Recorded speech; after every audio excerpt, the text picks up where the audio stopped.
하나님의 뜻으로 말미암아 그리스도 예수의 사도된 바울은 에베소에 있는 성도들과 그리스도 예수 안에 있는 신실한 자들에게 편지하노니 하나님 우리 아버지와 주 예수 그리스도로부터 은혜와 평강이 너희에게 있을지어다. 찬송하리로다. 하나님 곧 우리 주 예수 그리스도의 아버지께서 그리스도 안에서 하늘에 속한 모든 신령한 복을 우리에게 주시되 곧 창세 전에 그리스도 안에서 우리를 택하사 우리로 사랑 안에서 그 앞에 거룩하고 흠이 없게 하시려고 그 기쁘신 뜻대로 우리를 예정하사 예수 그리스도로 말미암아 자기의 아들들이 되게 하셨으니 이는 그가 사랑하시는 자 안에서 우리에게 거저 주시는 바 그의 은혜의 영광을 찬송하게 하려는 것이라. 우리는 그리스도 안에서 그의 은혜의 풍성함을 따라 그의 피로 말미암아 속량 곧 제사함을 받았느니라. 자, 오늘은 1절에서 7절까지 읽었지만 핵심 내용은 그의 피로 말미암아 구속 곧 죄사함을 받았다 라는 말씀의 주제를 놓고 함께 나누려고 합니다. 우리가 신앙생활 하면서 하나님의 뜻을 모르고 신앙생활을 한다면 그것은 뭐라고 말해야 할까요? 신앙생활이 아니라 아마 종교인이라고 할 수 있을 수 있겠어요. 하나님의 뜻이 뭐라고 그랬죠? 하나님의 뜻 경륜. 하나님의 뜻은 창세 전에 성삼위 하나님이 함께 회의를 하셨대요.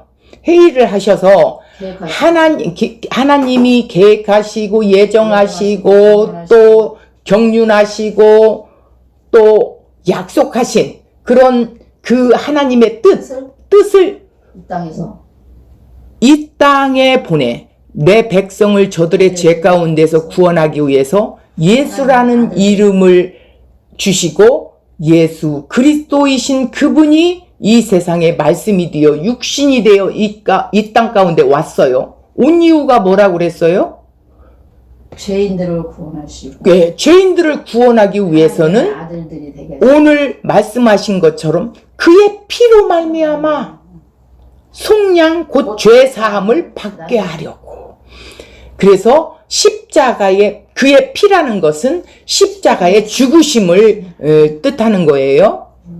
그래서 예수님이 성취하시고 그리고 이 1장에 보면 성부 하나님이 일하신 것, 성자 하나님이 일하신 것, 성령 하나님이 일하시는 것이 나오게 되어 있습니다. 다시 한번 말씀을 드릴게요. 전주에도 말씀드렸지만 자, 하나님의 뭐예요? 하나님, 성부 하나님이 말씀하신 것이 뭐냐면 곧 창세 전에 거기서부터 어디까지? 6절까지가 성부 하나님이 일하시는 것들을 보여주는데 마지막에는 그의 영광에 찬송하게 하는 거래요. 그의 은혜의 영광에 찬송을 하려는 것이라. 구원시킨 백성들을 향하여. 어떻게 구원시켜? 예수 안에서. 그럼 이제 예수 안에서인데 예수님이 무엇을 하셨나? 자, 예수님이 일하신 것이 7절부터 자 12절까지 성자 예수님이 일하시는 게 쓰여 있어요. 그리고 성령 하나님이 최종의 구원에까지 이제 이끌어 가시는 13절, 14절까지 성령이 하시는 일이 거기에 기록되어 있습니다. 이렇게 나눠져 있는데 그래서 이 부분을 더 깊이 한 번 더, 두 번 더 반복해서 우리가 나누는 것은 우리가 이것을 바로 알아야 된다라는 의미로 그렇습니다. 자, 여기에서 보면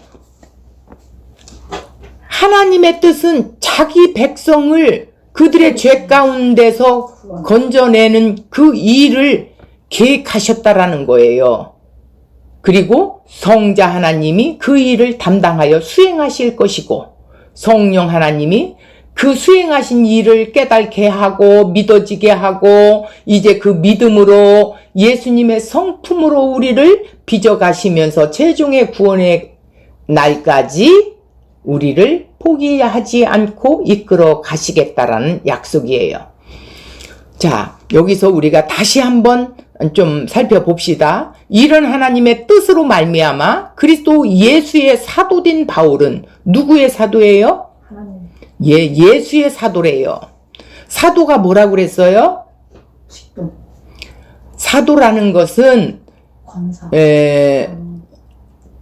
우리나라도 대통령이 있죠. 그러니까. 그럼 이 대통령이 지금 미국에 전해야 할 내용 아니면 함께 의논해야 할 것이 있는데 대통령이 못 가고 대사를 시켜서 보낼 수가 있어요. 그러면 대통령의 말씀을 그대로 가서 전하는 것이 대사예요. 대신 전한다. 그래가지고 이 사도 바울은 예수님의 사도. 그러니까 대사지, 증언자. 예수님 본 그것을 그대로 증언하는 사도. 이렇게 생각하면 돼요. 근데 누구에게 편지를 해요? 에베소에 있는 성도들과 그리스도 안에 있는 신실한 자들에게 편지. 자들이라고 그랬어요. 자, 그러면 여기는 구원받은 하나님의 교회들. 자, 그들에게 편지를 하는데 편지하는 이유가 뭐냐면 바울이 에베소 교회에 전에 교회가 생기기 전에 복음을 전했어요. 그리고 무리가 생겨 교회가 형성이 됐습니다. 그 이제 옥중 서신을 쓰는데 다른 서신에는 문제 상황이 있지만 에베소 교회는 문제 상황이 있는 것이 아니기 때문에 어떤 편지를 썼냐 내용이 교회론식으로 편지를 썼다. 다시 한번 너희들이 교회가 무엇인지 어떤 것인지를 알려주기 위해서 펜을 들었다라는 거예요. 자, 2절에 보니까 하나님 우리 아버지와 주 예수 그리스도로부터 은혜와 평강이 너희에게 있을지어다. 이렇게 성도 신실한 자, 성도가 뭐예요? 성도는 하나님의 백성.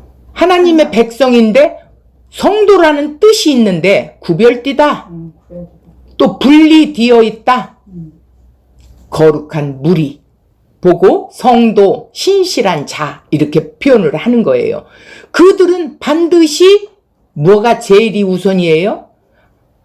예수 그리스도 하나님 우리 아버지와 주 예수 그리스도로부터 은혜와 평강이 너희에게 있을지어다. 그 구속의 은혜, 그 은혜 안에 담긴 마음의 기쁨, 감사 이것들이 평강이 되어 너희에게 있을지어다 이 소리예요. 그러니까 주 예수 그리스도로부터 이제는 신분이 바뀌어서 주님 안에 있는 자들이라고 에베소 교회에서는 계속 예수 그리스도 안에서 그리스도 안에서 이렇게 하거든요.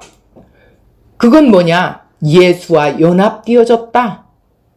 이제는 너는 마귀의 신분이었는데 이제는 예수를 통해서 아들들이 되었어. 그러니까 이제는 예수가 너희들의 주인이다 이 소리예요. 그래서 주 예수 그리스도로부터 우리의 주시라는 거야. 주인이시라는 거야. 그런 자들이 은혜와 평강이 있기를 원한다라는 거예요. 그러면서 3절에 어떤 이유도 불문하고 그저 찬송하리로다 탁 터져 나오지요? 기쁘니.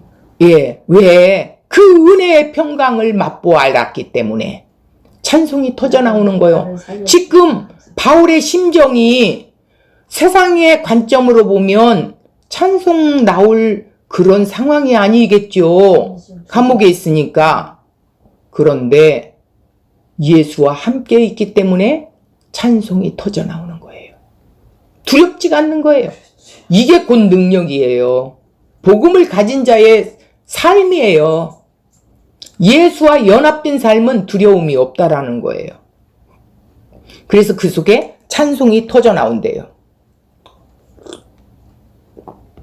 하나님 곧 우리 주 예수 그리스도의 아버지께서 그리스도 안에서 그리스도 아니라지요. 하늘에 속한 모든 신령한 복, 모든 신령한 복이 뭐예요? 모든 것 다. 하나님이. 그러니까 예수님이 상속받은 그 모든 상속을 우리도 함께 누린다라는 거예요. 신령한 복이 다른 거 있겠어요? 죄에서 구원받는 복이지요. 새하늘 새 땅을 우리에게 허락하여 주신 복.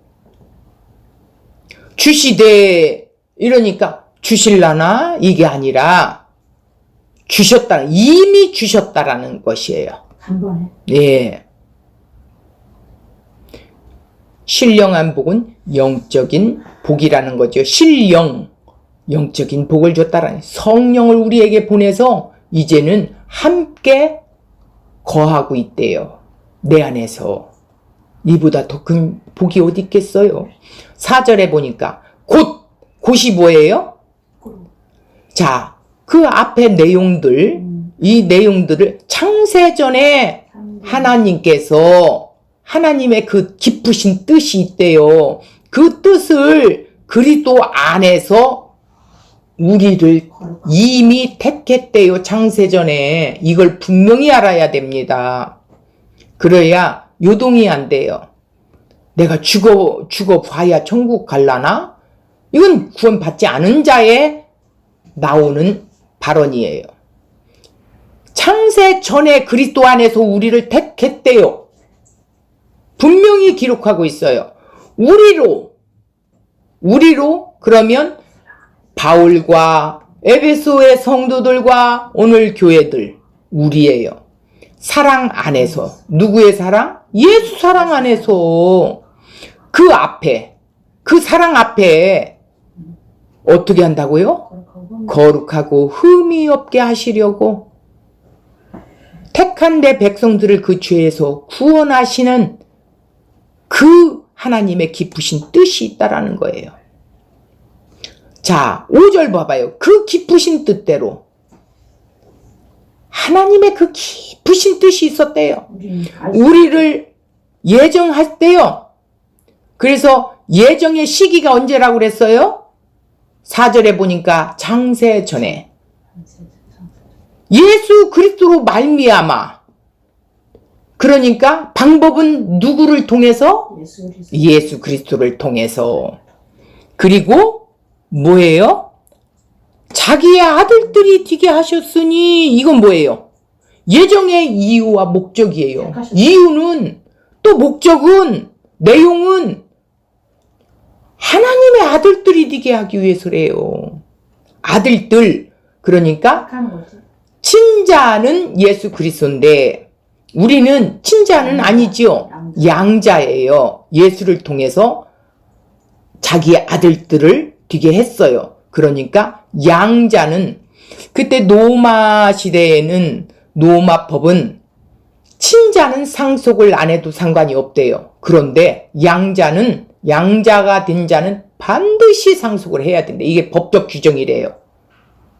그게 맞을까요? 그러니까 바울이 이렇게 쓴 거예요.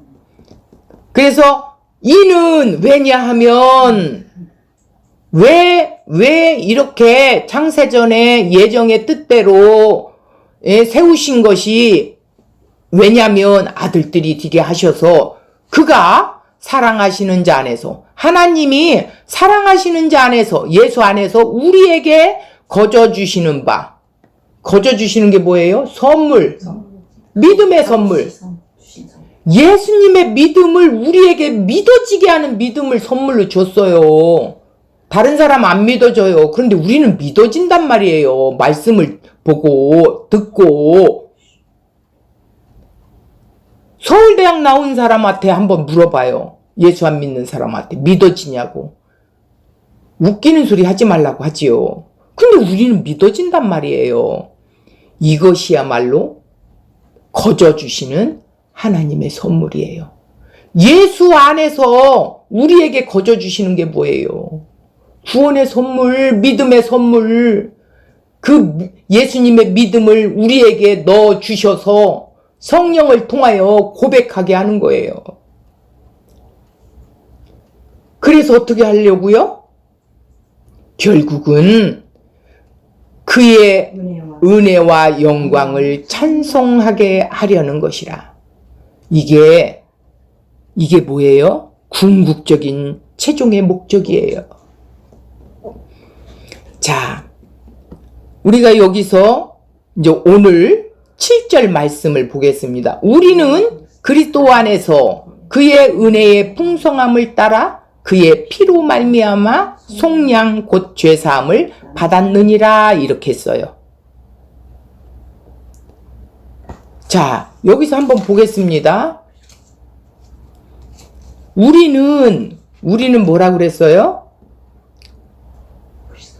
바울과 에베소 교인, 오늘 교회들, 그리스도 안에서 그의 은혜의 풍성함을 따라 그의 피로, 예수님이 십자가에서 피 흘리심으로, 죽으심으로 말미암아 죄값을 치루어 샀대요. 제사함을 받게 하기 위해서. 예수님이 자기 몸을 십자가에 내어주고 우리를 샀다라는 거예요. 이걸 우리가 놓치면 안 돼요. 그런 자가 이것을 깨달으면 눈이 열려지고 귀가 열려진 자는 찬송을 하지 아니할 수가 없겠지요. 오늘도 제가 한 곳에 복음을 전하고 오면서 하나님께 막 한없이 찬양을 올려드렸어요.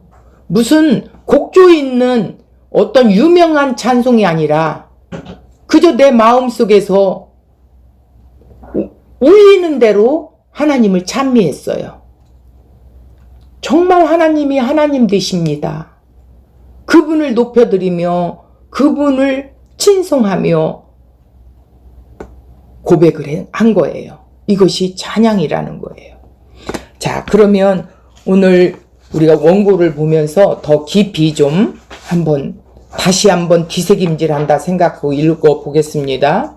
그의 피로 말미암아 곧 어떻게? 구속 곧 죄사함, 이런 주제를 가지고 7절에 우리가 그리스도 안에서 그의 은혜의 풍성함을 따라 그의 피로 말미암아 구속 곧 죄사함을 받았대요. 그러니까 하나님의 영광이란 뭐예요? 하나님의 하나님 되심에 발열되는 것, 그 하나님이 하나님 되심, 즉 하나님의 거룩하고 신실하시고 인자하시고 사랑이 넘치시는 그런 하나님을 우리가 알아들이는 거예요. 우리 하나님은 이러신 분이시여, 이러면서 고백하는 거야. 우리는 하나님께 영광을 돌린다고 한다는 것인데, 하나님을 만족하게 하고 기쁘시게 하고 흐뭇하게 하고 기분 좋게 하는 것이 하나님을 높여드리고 영광을 돌리는 것이라는 거예요. 어떻게 해야 하나님을 만족하게 하고 기쁘게 할 수 있을까? 이렇게 생각을 해본다면 그분의 인격, 하신 일, 이것들을 알아들이는 것이 하나님이 가장 기분 좋게, 하나님을 기분 좋게 하는 거예요. 그런 자는 따라서 감사하는 것이 터져나오고 그 감사를 통해서 영광을 돌리게 되는 것이죠. 근데 우리가 자칫 잘못하면 11조 내서 헌신하고 봉사해서 전도해서 영광을 돌린다.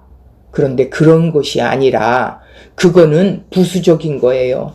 그 은혜를 아는 자가 이제는 그렇게 삶으로 드러나지는 것 뿐이에요. 어쩔 수 없이 입장이 난처하니까 안 할 수도 없고 할 수도 없고 마음에 없는 것을 하는 척 위선도 떨기도 하지요. 하나님이 주시는 올바른 구원을 모른다고 이렇게 솔직하게 알려달라고 질문을 해야 하는데, 그렇게 해도 대부분 안 해요. 안 물어봐요. 제대로 들어본 적이 없는 것 같아요. 아는 척 아멘 하면서 은혜 받은 척 이렇게 한다면 하나님이 가장 괴로워하고 섭섭하고 가장 싫어하실 거예요. 내가 낳은 자식이 마음은 없는데 뭔가 그저 얻어내려고 나에게 와서 마음에도 없는 말을 쏟아놓고 막 이렇게 해서 그 아버지의 마음을 사서 막 뭐를 좀 얻어내기는 내야겠는데 한다라는 것은, 그거는 아버지를 기쁘시게 하는 게 아니지. 아버지께 영광 돌리는 게 아니겠죠. 자, 3절에서 6절을 보면 성부 하나님이 일하시는 거라고 아까 말씀드렸습니다. 창세전에 우리를 위해 그 구원에 계획하신 것으로 작정하시고 예정하시고 영원전에 이렇게 택정을 입었다라는 거예요. 하나님께서 세우신 계획이 이유와 목적이 뭐냐? 첫 번째, 그 앞에 거룩하고 흠이 없게 하시려고. 두 번째는 예수 그리스도로 말미암아 하나님의 자녀들이 되게 하는 것. 세 번째는 하나님의 은혜의 영광을 찬미하게 하려는 이유와 목적이 이렇게 세 가지로 나눠져 있습니다. 그래서 그 사랑하시는 자 안에서 그 사랑하심을 입은 자들이 되는 거겠죠. 그래서 7절에서 12절까지는 이제 그 계획과 목적이 구속의 경륜 속에서 성자를 통하여, 성자 예수를 통하여 어떤 방식으로 그 일을 이루어졌는가, 이거를 말하는 거예요. 7절에서 12절이 우리를 위한 하나님의 이유와 목적을 이루기 위해서 하나님의 장엄한 설계, 계획하신 예정된 주의를 얻을 수 있기 위해서는 우리가 죄와 죄악들에 관해 어떻게 처리하시는가, 이걸 봐야겠지요. 하나님께서 영원전 지혜와 또 목적하심을 따라서 뭐를 했어요? 하나님과 하나님 자신을 화해할 수 있는 길이, 그 길을 생각해내신 것이겠죠. 그죠? 자, 하나님과 우리 사이에 있는 이 장벽을, 하나님과 화해를 누리기 전에 처리되고 제거되었음을 알아야 하는 거예요. 장벽이 있기 때문에, 죄의 장벽이 있기 때문에 갈 수도 없고 올 수도 없었어요. 하나님과 단절되은 것이 죄예요. 그 길을, 죄가 제거되면 문제는 해결되는 것이겠죠. 그 장막, 그러니까 막혀놓은 것을 헐어버리는 것이 십자가로 헐어버렸다라는 거예요. 그래서 이 죄의 문제가 해결되었다라는 거예요. 그래서 그리스도 안에서 말을 자주 강조하는 거예요. 이거 헐어버렸다라는 뜻을 좀 구체적으로 말하면, 시장이 찢어졌다. 예수가 십자가에서 죽으심으로 말미암아 죄의 싹슨 사망의 율법의 요구를 예수님이 치러주셨어, 자기 몸으로. 그래서 막혔던 게 그러니까 나의 죄를 예수님이 십자가에 품고 같이 죽으신 거예요. 예수님만 죽은 게 아니에요. 나도 2000년 전에 예수님과 함께 죽었고 함께 살아났고 함께 하나님 우편에 앉아 있다라는 것을 인식하고, 오늘 내가 여기에 두신 것은 하나님을 더 알아가게 하고 나를 단련시키고 훈련시키고 해서 나를 통하여 도구로 쓰시기 위한 그런 훈련을 우리에게 허락하여 사용하시는 거겠죠. 그래서 그리스도 안에서 말을 이렇게 자주 합니다. 그리스도인이 되려고 노력하는 자는 말로는 예수 믿고 구원받았다고 말은 하면서도 생각으로는 열심히 충성, 봉사, 노력, 헌신 이것을 해야 구원을 받는다고 마음속에 깊이 자리하고 있는데 이것은 잘못된 생각입니다. 그러면 구원파냐? 아니죠.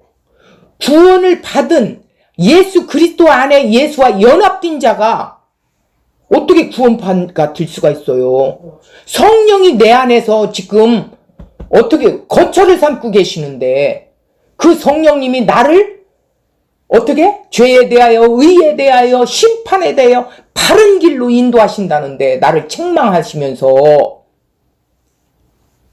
그러니까 때로는 징계도 하고 때로는 어렵게도 하는 거예요. 그 속에서 우리는 하나님을 알아가게 되고 하나님을 바라보게 돼요. 자꾸 세상으로 돌아가려고 하는 우리의 이 죄성을 견인해 간다. 예, 성령이 우리를 견인해 가신다 이렇게 보면 돼요. 그렇기 때문에 그런 자는 반드시 동전의 양잎과 같이 구원이 있으면 구원의 열매가 반드시 나온다. 굴러가자 함께. 함께 가야 바퀴가 굴러가게 돼 있는 것처럼 반드시 그 열매를 보고 그 나무를 보게 된다라는 거예요. 그렇지.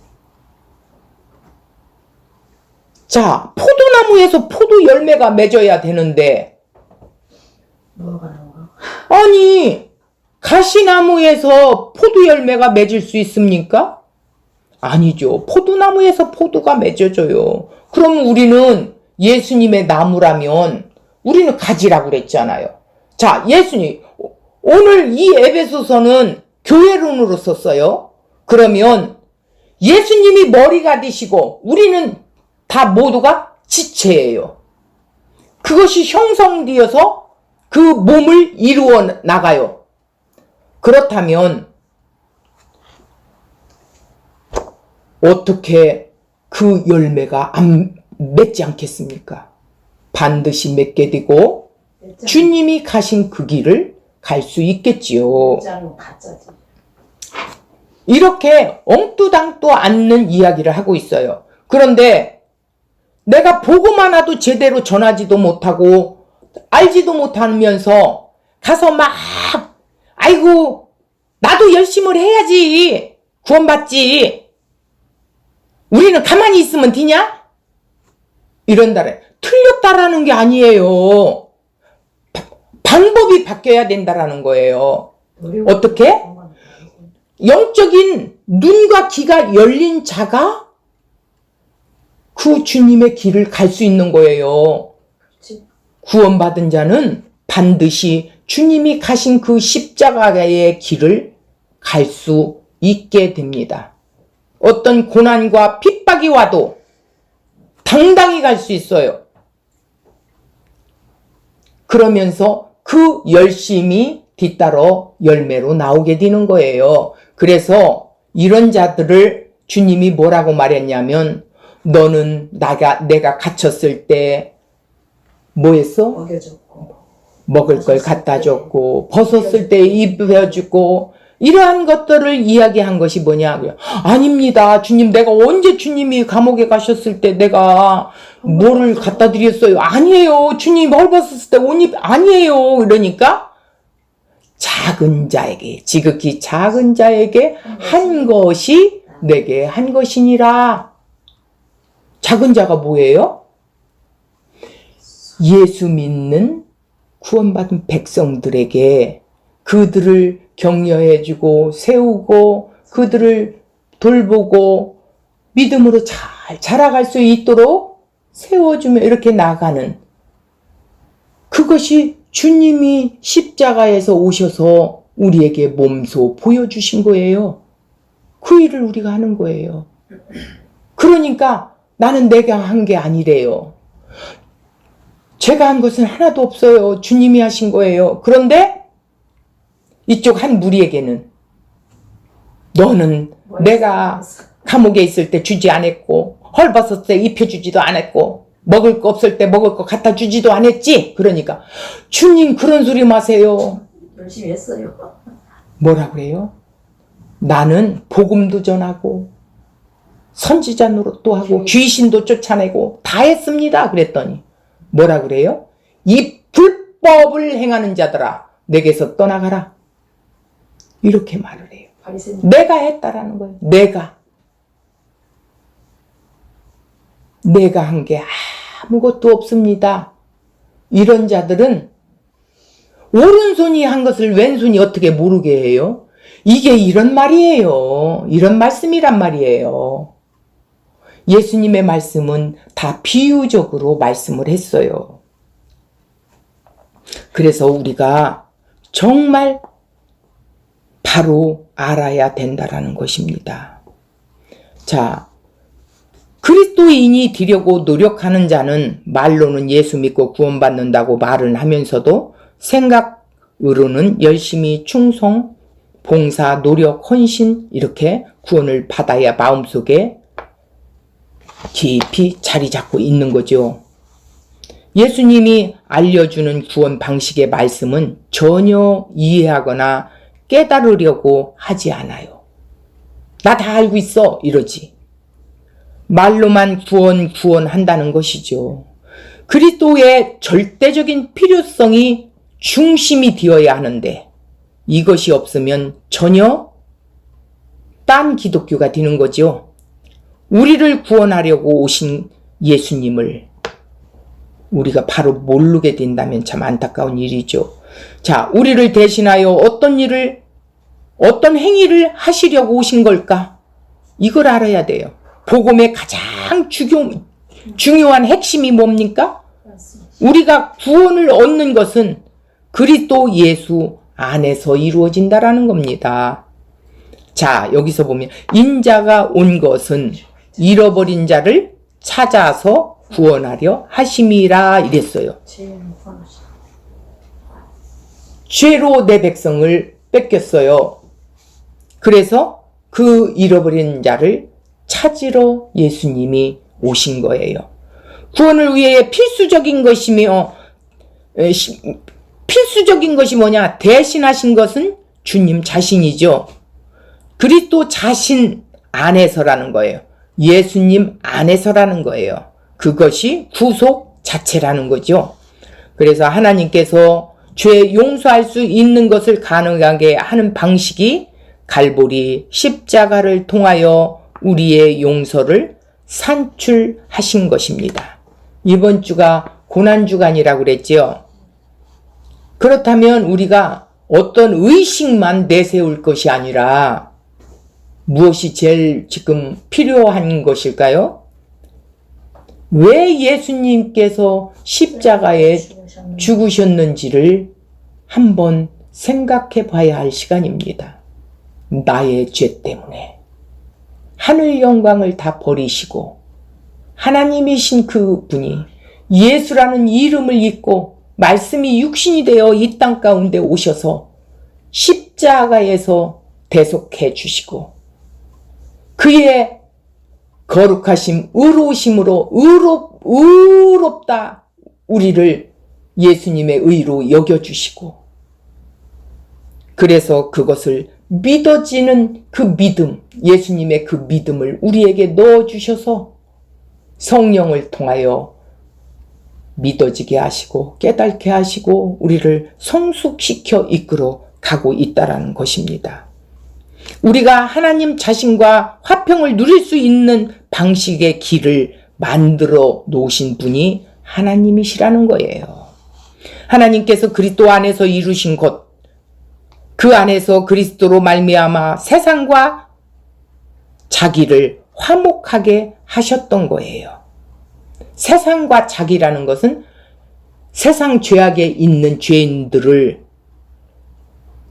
하나님 자신과 화목하게 하게 하셨다라는 거죠. 그 화목 제물이 누구냐? 예수님이 제물이 되었어요.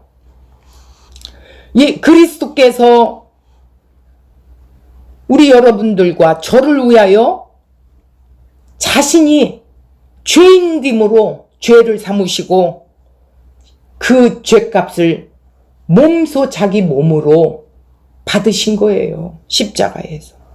그래서 우리의 그 죄악이 그에게 전가 같은 거예요. 우리 죄가.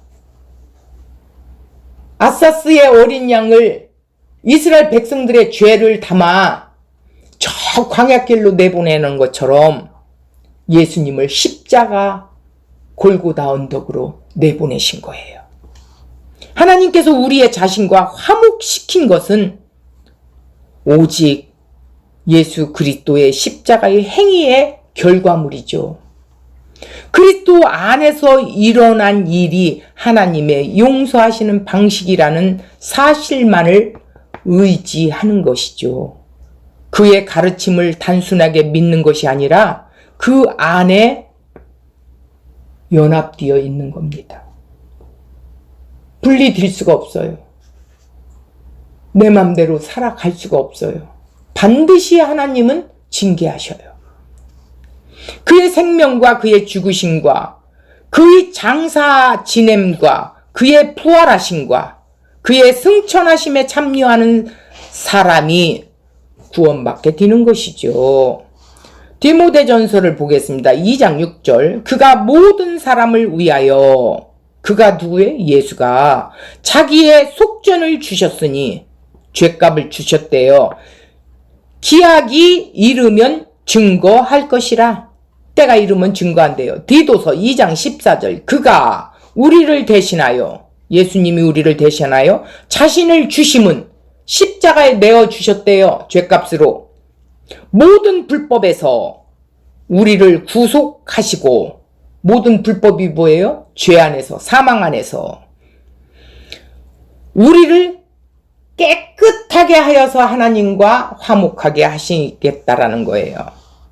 마태복음 20장 28절. 인자가 온 것은 섬김을 받으려 함이 아니요 도리어 섬기려고 목숨을 많은 사람들의 대속물로 주려 함이니라 이랬어요. 예수 안에 있는 자들은 받는 자가 아니라 섬기는 자예요. 교회는 등급이 있지요. 내가 볼 때 등급이 있더라고요. 목사님 제일 높으신 분, 그 다음에 당회원들, 장로들, 그 다음에 안수집사, 그 다음에 권사, 집사, 평신도. 그래서 그분들을 잘 섬기래요. 예, 복음 안에서는 잘 섬기죠. 그러나 먼저 하나님의 대사들로 부름받은 자들이 목사나 권사나 장로나 집사나 모두가 섬기는 자리에 낮아져야 합니다. 내려와야 합니다.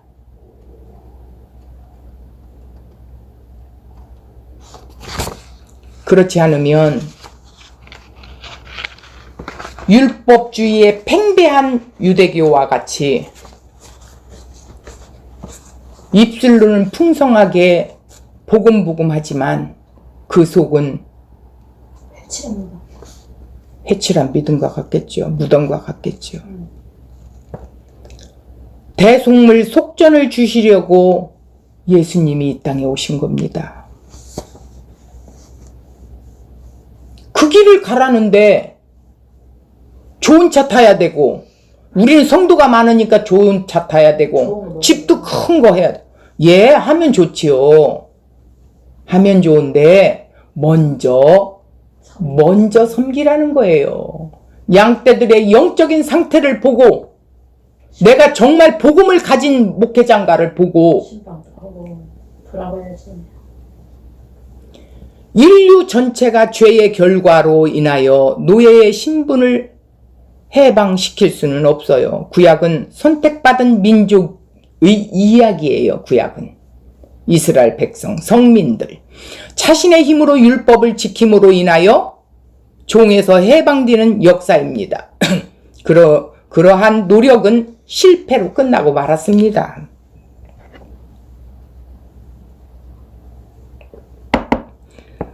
의인은 하나도 없기에 세상은 죄와 노예와 사단의 노예 아래 있습니다.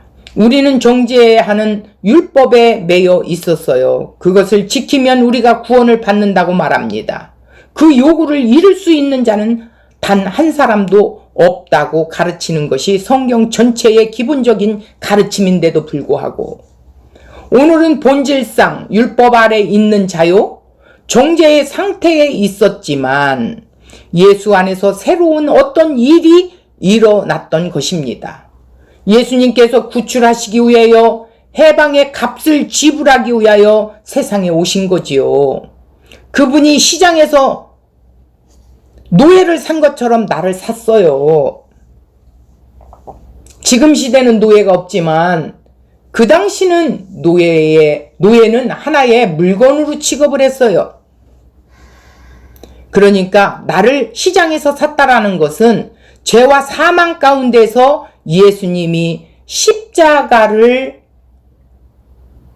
짊어지시고 그 십자가에서 값을 지불하고 나를 샀다라는 거예요. 그래서 이제 그의 종이 되고 그의 소유로 우리가 구원받은 것은 그의 예수가 행하신 구속, 즉 그리스도 안에서라는 것입니다. 해방되기에 필요한 값을 지불하심으로써 우리를 구원하신 거죠.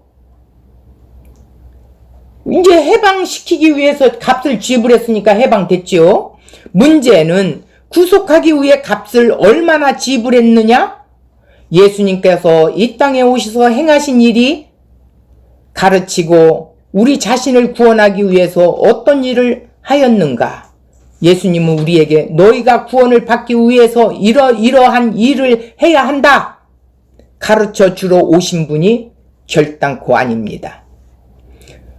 그렇게 해서 될 일이었다면 일찍 죽은 것이 아니라 수천 년을 사시면서 열심히 우리를 가르치면 되지 않겠어요? 그런 방식으로 죄인이 죄의 사슬을 끌고 빠져나올 수가 없기에 십자가에 달려서 죽으심으로 죄인을 구원해 내신 것입니다. 죄의 값은 사망이기 때문에 사망을 치러야 돼요. 근데 죄인이 가서 할 수가 없지요? 하나님 앞에 제물은 흠없는 것을 드려야 되는데, 그래서 예수님은 그분 자체가 구원의 방법이었습니다. 예수님 자신이 구원이고 구원의 방법이에요. 그러면 예수님을 비롯한 수많은 성경 기자들이 우리에게 요구한 하라의 명령을 도대체 무엇인가? 하라!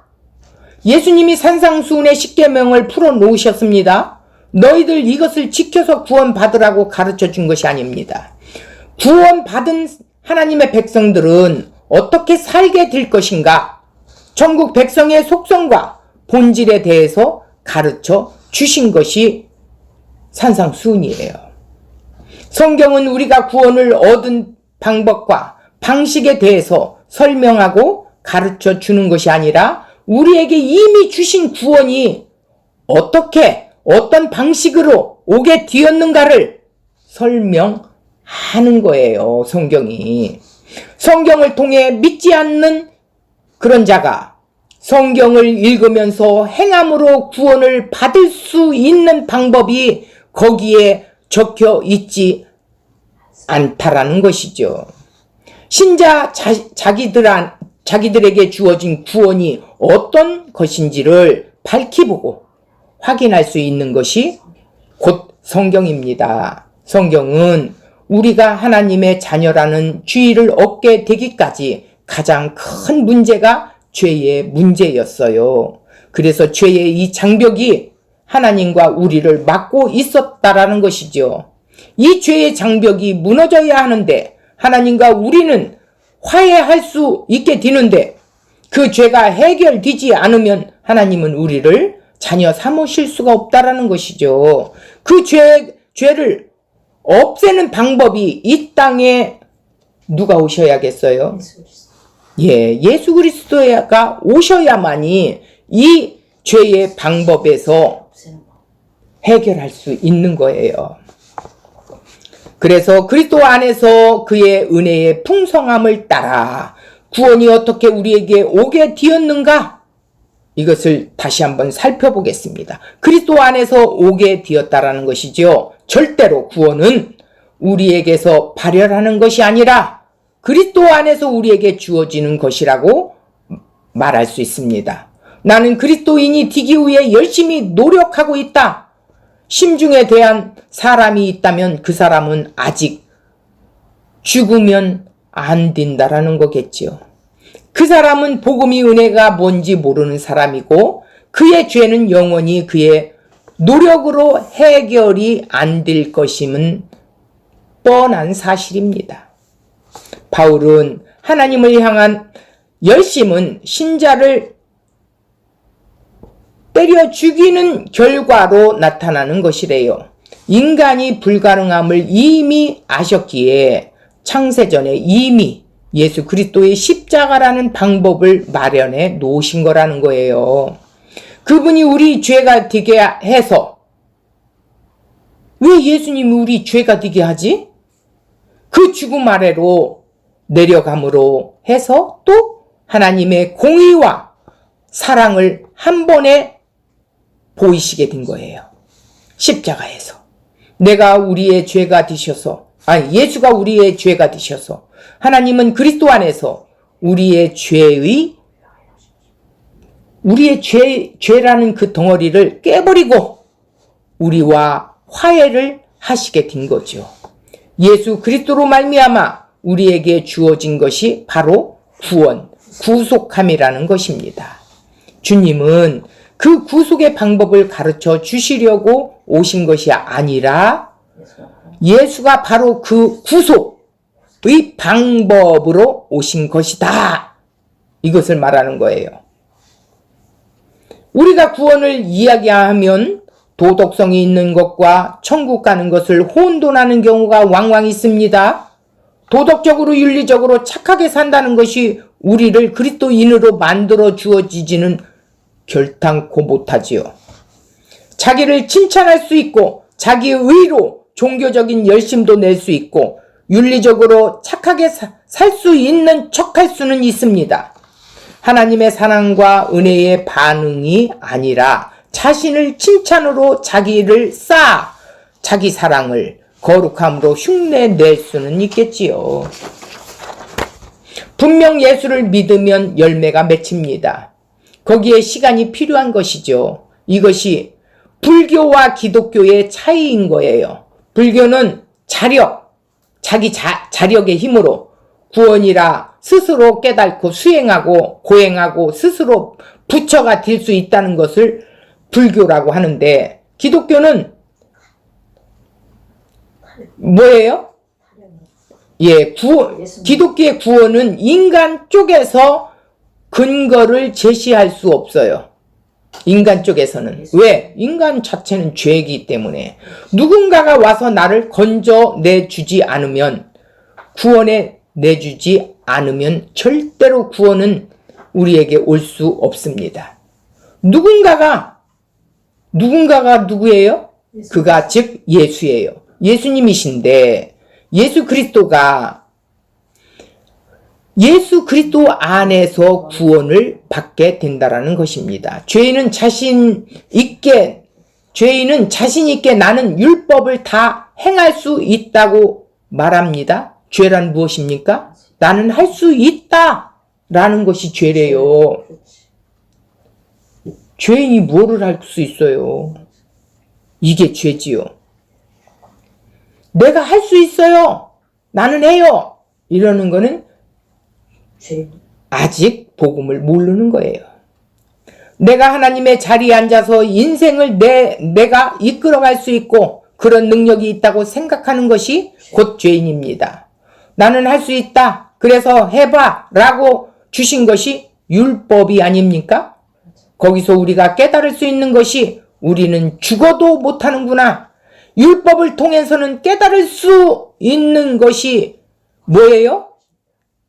자, 율법을 잃었던 것으로, 아니, 율법을 없었던 것으로 해서 하나님이 새로운 방법을 추구한 것이 아니라 그 율법은 그대로 우리에게 주어집니다. 그 율법에 대해서 속전이 치러주신 것이고 율법이 없어진 것이 아니란 말입니다. 율법을 못 지키는 자의 그 대가가 대신 지불해 주기 위해 누가 왔어요?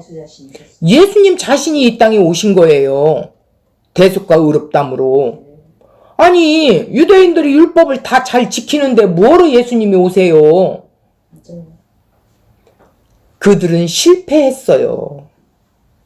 결국은 틀은 있는데 내용물이 없다라는 거예요. 중요한 내용물이 없어요. 디모데전서 2장 6절, 그가 모든 사람을 위하여 자기를 속전으로 주셨으니 기약이 이르면 증거할 것이라. 디모데전서 2장 14절, 그가 우리를 대신하여 자신을 죽으심은 모든 불법에서 우리를 구속하시고 우리를 깨끗하게 하사 선한 일에 열심하는 친백성이 되게 하려 하심이라. 여기서 포로로 잡혀간 사람이 풀어내기 위해서는 그 사람의 몸값을 친족 중에 누군가가 지불을 해야 그가 풀려나게 됩니다. 우리를 풀려내기 위해서 우리의 몸값으로 예수님이 십자가에서 치러주신 것이지요. 예수님의 대가는 지불을 왕창 해놓고 믿는 사람을 구원하는 것이 아니라 정확하게 계산되어진 몸값입니다. 교회라는 택한 무리에게 예수의 피가 주어진 것이지 그냥 죽어놓고 믿는 사람이 구원받는 것이 아니라는 거예요. 예수님은 그렇게 계획 없이 목적 없이 일하시는 분이 아니라는 사실이에요.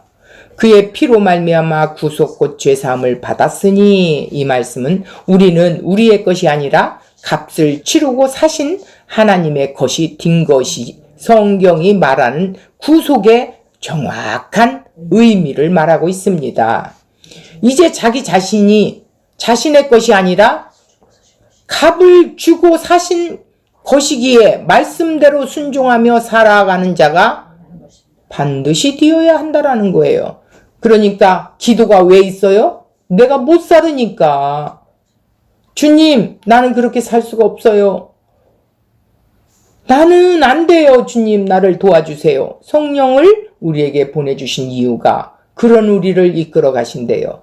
고린도전서 6장 20절, 값으로 산 것이 되었으니 그런즉 너희 몸으로 하나님께 영광을 돌리라. 이게 누구에게만 국한된 거예요? 구원받은 자는 이제 너희 몸으로 하나님께 영광을 돌리래요. 이게 교회라는 거예요. 그리스도인이 자살한다는 것을 아직도 복음을 모르는 것이 됩니다. 값으로 산 하나님의 것이 된 것인데 구속, 속전을 치르고 우리를 사신 것을 구속, 곧 죄사함으로 구속과 죄사함을 동격으로 놓고 있습니다. 왜 여기서는 구속이 곧 죄사함인 것처럼 쓰여졌을까요? 사도가 의도하는 바가 무엇일까요? 구속은 내 몸이 영화롭게 되는 것을 목표를 두고 있습니다. 그것은 죄사함으로부터 시작되는 것이기 때문인 것입니다. 구속이 죄사함이라는 것을 말하려는 것이 아니라 구속해서 중요한 부분인 죄사함을 강조하고 있는 것입니다. 즉, 구원을 받은 자들에게 있어서 먼저 해야 할 문제가 바로 죄라는 말입니다. 자신의 죄가 용서받아야 한다는 인식이기 전에는 누구도 신자가 될 수 없어요. 이것이 구속의 출발이에요. 아, 내가 죄인이었구나. 내가 죄사함을 받은 자이구나. 예수 안에서. 이것이 출발이라는, 구속의 출발이라는 거예요.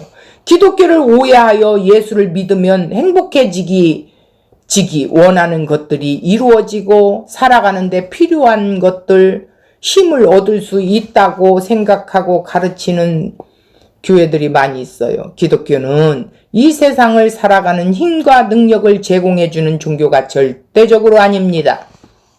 착각하시면 안 됩니다. 기독교는 이 세상의 영역에서 영적인 시각을 옮김으로 해서 우리에게 영원한 것을 소망하게 해주신 거예요. 이 땅에 살아가는 것을 공급해주고 힘을 공급해주는 것이 기독교가 아니라는 것입니다. 그럼에도 얼마나 기독교를 예수와 하나님을 이용해서 우리의 필요한 것을 얻어내는데 이용하고 있는가 말입니다. 여기서 우리가 짚고 넘어가야 할 것은 하나님 말씀을 비춰보면 돼요. 너희는 하나님의 자녀야. 하물며 드레핀 백합화도 먹이고 입히셔서 저렇게 아름답게 꽃을 피우고 하는데 하물며 너희일까 뭐냐? 너희일까 뭐냐? 예. 하나님의 자녀들은 그의 필요를 다 하신대요. 때를 따라 먹이신대요. 그리고 그 상황을 이끌어 가신대요. 그런데 기복이 돼버렸어요. 자, 기독교는 물질 영역에 있는 자들은 영적 영역으로 시각을 바꿔서 영원한 것을 바라보게 만드는 것이 기독교예요. 물질 영역에서 영적인 영역으로 바꿔놓는 것이 기독교예요. 영적인 것에 관심이 없이 오로지 물질적인 것으로 설명하고 얻을 수 있다고 기독교를 설명하는 자들은 다 가짜라고 해야 돼요. 예수 믿으면 부자 되어야 된다? 남편 출세해야 된다? 자식 1등 해야 된다? 이거는요, 마귀가 주는 생각이에요. 이거는 새하늘 새 땅이 완성되면 없어지는 거예요. 타버리고 없어질 거예요. 예수 믿으면 우리에게 기적이 일어나서 뭔가 도와줄 것이라고 착각하고 있어요. 그리고 신앙을 그렇게 평가하고 있습니다. 그런 것들을 얼마나 받았느냐, 그것으로 그 사람의 신앙을 좋게 이렇게 평가도 하지요. 참 안타까운 일입니다. 정말 공부 잘하는 사람이, 정말 예쁜 사람이 복받는 사람인가요? 정말 재산이 많은 사람이 복받은 사람인가요? 교회 안에서도 그런 세습관에 판을 치고 있어요. 그것으로 세상과 같은 방법으로 하나님의 복을 평가하고 있습니다. 그래서 예수 믿으면 다 부자 돼야 되고 잘 지어야 된대. 어떤 사람은 그래, 그럼 못 살아야 되냐고 이러고 막 따지는데, 어떤 상황을 우리에게 펼쳐놓으시든 하나님이 하시는 일이에요. 그러면 우리는 거기에 수긍하여 바울처럼 빈부에도 기천에도 죽음 앞에서도 풍랑 앞에서도 우리는 하나님만을 바라보며 오직 십자가의 길을 묵묵히 가는 자들입니다. 신자의 행복이라는 것은 그런 것으로 오는 것이 아닙니다. 기독교는 그런 것으로부터 출발되어지는 것이 아닙니다. 죄 같은 것은 부담스러운 주제이기 때문에 이렇게 밀쳐놔버려요. 아니, 관심도 없는 사람들이 대반이에요. 기독교는 죄의 자각에서부터 시작되는 것입니다. 이 죄라는 것을 모르면 기독교가 시작이 될 수가 없어요. 예수님 왜 십자가를 져야 합니까? 영원한 하늘로 결론 지어지는 것이 기독교라는 것입니다. 기독교는 이 땅의 것들로 보상되어지고 출발되어지지 않습니다. 자신이 죄의 용서를 받아야 한다는 것을 인식시키기 전에는 우리는 그리스도인이 될 수가 없어요. 자신이 죄인이라는 자각이 없는 사람이 어떻게 자신이 구원을 받아야 한다는 인식이 있겠습니까? 그러한 사람들은 절대 하나님께 감사할 수가 없습니다. 은혜가 뭔지도 모르며 은혜를 갈망하지도 않습니다. 죄에 대한 자각이 없는데 왜 구원이 필요하며 죄에 대한 두려움이 없는데 왜 하나님 은혜를 덧입겠습니까? 우리는 무엇으로부터 구원을 받아야 하는 거라고요? 하나님의 진노, 심판, 정죄, 형벌, 그 저주에서입니다. 하나님의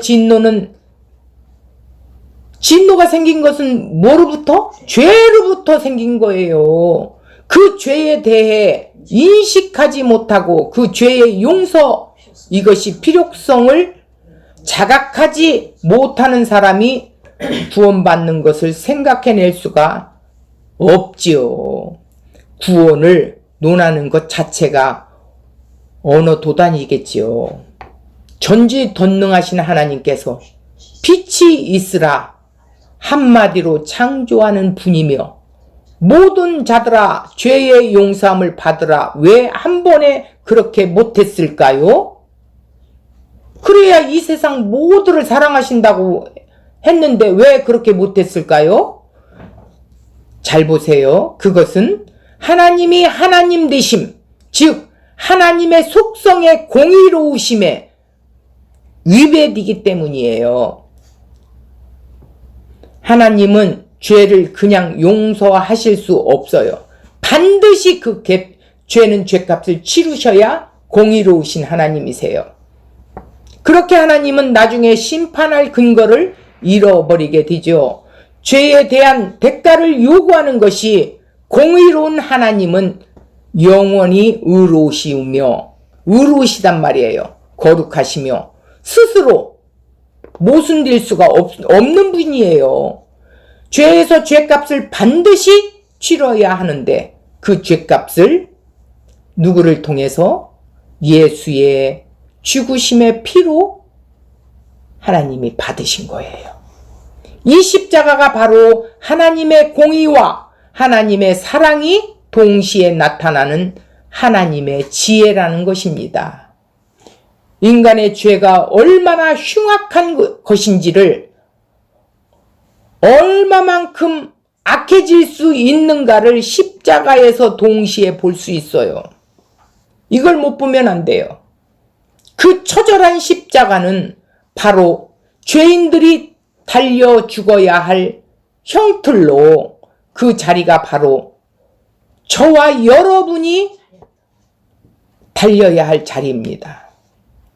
하나님은 인간 욕망의 죄가 얼마나 무서우며 악독한 형벌과 심판과 저주를 가져오는지를 십자가를 통해서 보여주셨어요. 예수에게 죄의 심판과 저주를 내리심으로 하나님의 공의를 실현하신 것입니다. 또 우리에게 하나님의 사랑이 얼마나 큰 것인가를 십자가에서 철저하게 보여주셨습니다. 하나님도 의로우시며 예수 믿는 자도 의롭다 하시는 방법이 바로 십자가란 말입니다. 하나님께서는 그의 의로우심을 잊지 않으시면서 의로우심을 보이시는 방법으로 십자가를 택하신 것이죠. 무조건 용서하는 것은 죄를 방조 내지는 조장하는 우려를 범하는 결과를 초래할 수 있지 않습니까? 하나님께서 죄를 벌하시고 아울러 용서도 하시는 그 놀라우신 지혜를 아들을 죽이는 방법으로 택하신 거예요.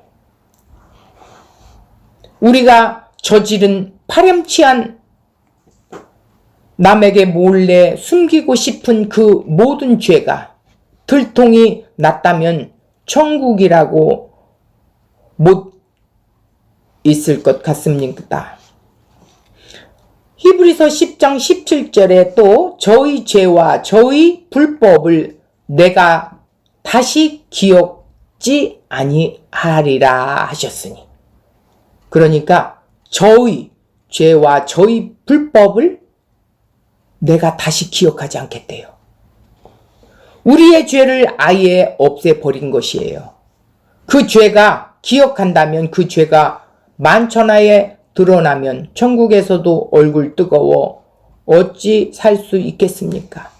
그러나 하나님께서 레위기 16장에 순염소 아세살에게 죄를 전가시켜 광야로 쫓아내보낸 같이 하나님이 아예 기억도 하지 않겠다라는 우리의 죄를 보이지도 않게 없애버리셨다라는 것입니다. 도말했다라는 거죠. 아예. 이렇게 하나님께서는 하나님의 의로우심을 잃지 않으시면서 또 하나님의 사랑을 마음껏 부어주는 방법으로 하나님이신 예수 그리스도의 피를 십자가에서 쏟게 만드셨다라는 것입니다. 구원이란 예수께서 하나님이신 그분에게 우리를 품에 안고 하나님이 원하시는 완벽한 삶을 살아내시고 또 우리를 품에 안고 십자가에서 죽으셔서 다시 살아나셔서 우리에게 선물로 구원이라는 선물을 주신 것입니다. 그 선물을 이미 받으신 분들이 곧 교회에서 뭐를 원할까요? 구원을 선물로 받지 못했다면 모르지만 구원을 주신 예수님을 이용해서 이 땅에 필요한 것들을 어떻게 해서든지 무엇을 해서든지 받아내려는 것이 기독교라면 그거는 잘못돼도 한참 잘못된 거지요. 구원은 그리스도 안에서 주어진 공짜 값없는 선물이에요. 어떤 값을 우리는 치르지 않았어요. 예수가 다 치렀지. 그 구속 자체만으로도 기독교 복음과 신앙의 핵심의 내용이에요. 우리 마음의 생각을 혼란시켜서 눈을 가리고 귀를 못 듣게 하는 것이 뭐예요? 사단의 역사지요. 그의 피로 말미암아 구속 곧 죄사함을 입었대요. 이런 자가 하나님 앞에 그 은혜와 영광을 찬송하게 되는 거예요. 그의 피를 어떻게? 우리가 맛본 자, 그의 부활을 맛본 자, 그래서 죄에서 해방된 죄사함을 받은 자가 그의 은혜의 영광을 찬양할 수밖에 없다라는 거예요. 그래서 7절을 한번 다시 읽어볼까요? 우리가 그리스도 안에서 그의 은혜의 풍성함을 따랐대요. 그의 피로 말미암아 구속 곧 죄사함을 받았으니 이렇게 했어요. 예수님이 값없는 그 은혜를 우리에게 주어주셔서 넘치도록 사랑하는 그 사랑을 우리에게 주셔서 오늘 우리가 이 고난주간에 그리스도 십자가 앞에서 저 십자가가 내 죄, 하나님과 원수되었던 나를 다시 한번 바라보며 그런 나를 구원하신 그 아름다운 하나님의 사랑, 세상 사람들이 볼 때는 처절하고 실패한 것 같지만 영적인 눈이 열리고 귀가 열린 자는 이 십자가를 바라보면서 하나님의 그 은혜와 영광을 찬미할 수밖에 없어 찬양하리로다 이러면서 바울처럼 감옥에서 외칠 수 있는 어떤 상황 속에서도 찬양하리로다 구원하신 그 하나님의 놀라우신 사랑을 이렇게 외칠 수 있게 된다라는 것입니다. 왜 고난주간에 주님의 대속과 의롭담을 선물로 받은 우리는 다시 한번 그 은혜에 감사할 수 있는 한 주간이 되었으면 좋겠습니다.